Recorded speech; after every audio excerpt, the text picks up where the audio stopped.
सत्प्रेम सिंधु मकरन रसोगधारा सारा नजश्रमभिता शब्दाश्रिते सु श्री राधिके तब कदा चरणार विंदम गोविंद जीवन धनम सिरसा वहामि गोविंद जीवन धनम सिरसा वहामि राधा राधा राधा राधा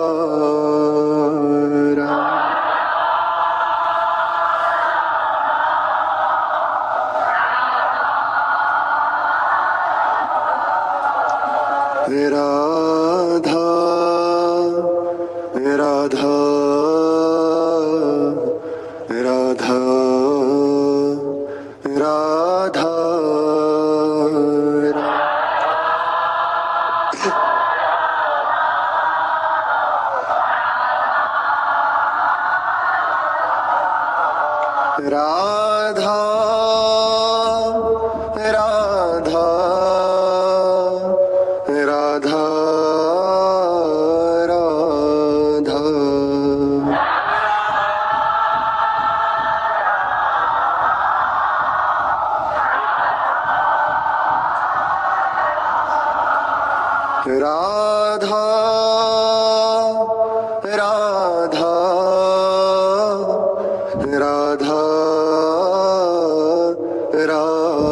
राधा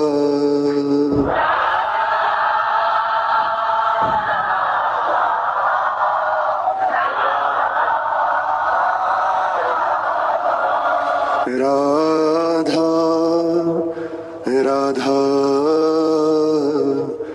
राधा राधा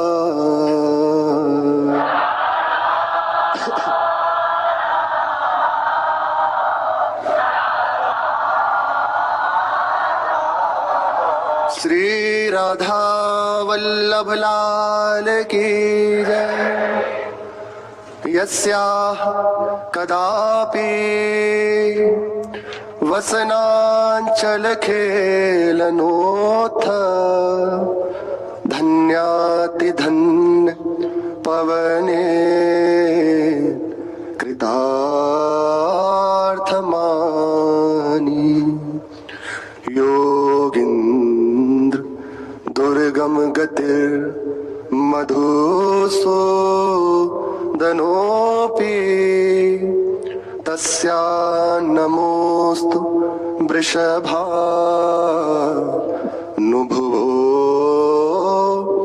दिशेऽपि तस्या नमोस्तु वृषभानुभुवो दिशेऽपि। एक गर्व हृदय में निरंतर बना रहना चाहिए। एक गर्व अभी पद में था, हम चाकर राधा रानी के ऐसे रहते हैं, बदत नहीं काहू। इसका भाव है कुछ नहीं समझते, अब हिलना नहीं, न नियम न धर्म न कर्म आदि आदि जितना भी वर्णन है, इन सब से कोई मतलब नहीं हमारा। हम डरपत नहीं भवानी से, क्योंकि ईशानी च सची महासुख तनु शक्ति स्वतंत्रा परा, ये सब जितनी है ये सब हमारी महारानी जो के अंश से उत्पन्न है। इंद्राणी सावित्री भवानी निकसी अंग छटा में थी। ये महारानी जो है हर समय ये बना रहना चाहिए। हम किसके चाकर हैं? जिसका हृदय इस बात से प्रफुल्लित रहता है, आनंदित रहता है कि मैं महारानी जी का सेवक हूं, उनकी दासी हूं, किसी की सामर्थ्य नहीं, किसी की सामर्थ्य नहीं। हमारा हृदय जो भय से युक्त है, कारण यही है, बिल्कुल स्पष्ट।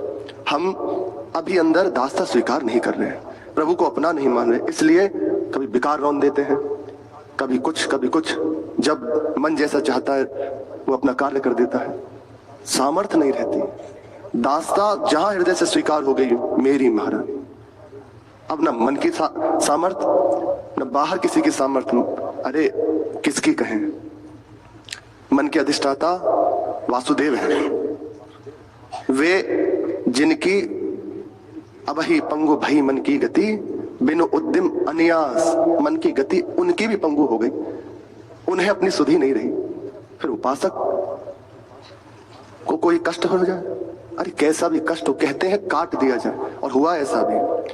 श्री घनानंद जी आदि बड़े बड़े रसिकाचार्य ऐसे विराजमान थे जिस समय औरंगजेब काटता हुआ सबको आ रहा था, ऐसे बैठ गए, बोले काट इसको, लताओं को या कुछ किसी और को, पहले यहाँ तलवार लेके ऐसे हवा में चल रही है, सामने घनानंद जी बैठे हैं। क्या है, दास्ता महारानी जो की उनकी ठसक में बैठे हैं, कोई सिद्धि का प्रयोग नहीं किया, ऐसे ही सहज रूप से बैठे हैं, कुछ नहीं कर पाए। भयभीत हो गया जब देखा कि अंदर से संकेत हो रहा है श्री जी का कि आ जाओ मेरी सेवा में।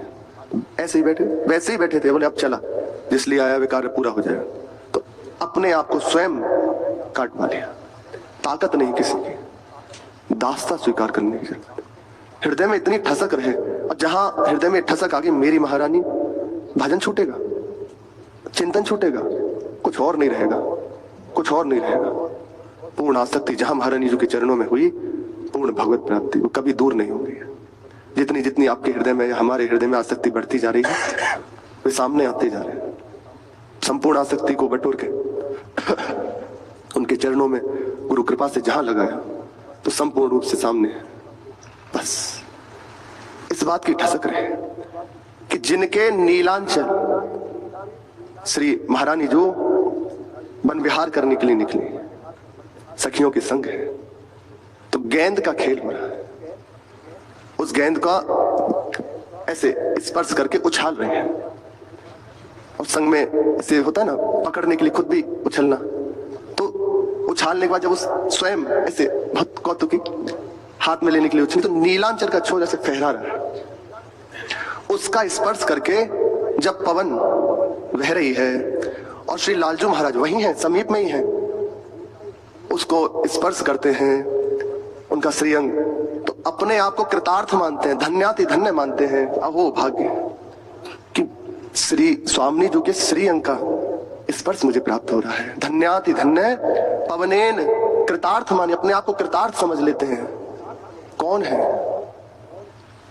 ब्रह्मेश्वरादि सुदरूह, ऐसे चरण ब्रह्मा जी, शिव जी आदि आदि बड़े बड़े महापुरुष जन, जिनके चरण रखने की चौकी को अपने माथे से घसते हैं, वे प्रभु जिनके श्री अंग की वायु का स्पर्श करके, ये प्रेम की बात है। हमारा गंतव्य, हमारी पूर्णता, हमें जहां जाना है वे ये देश है। रसिकों का हृदय आनंदित हो जाएगा, अत्यंत करुणामय। स्पर्श अभी वायु का हो रहा है तो अपने को कृतार्थ मान रहे हैं। कौन है वे, योगेंद्रों के लिए भी जिनकी गति दुर्लभ है, योगेंद्र गति, योगेंद्र दुर्गम गति, मधुसूदनोपि अपि, जिनके लिए ये जो बड़े बड़े योग संपन्न महापुरुष जन हैं, वे भी ध्यान में नहीं देख पाते, ऐसी महारानी जो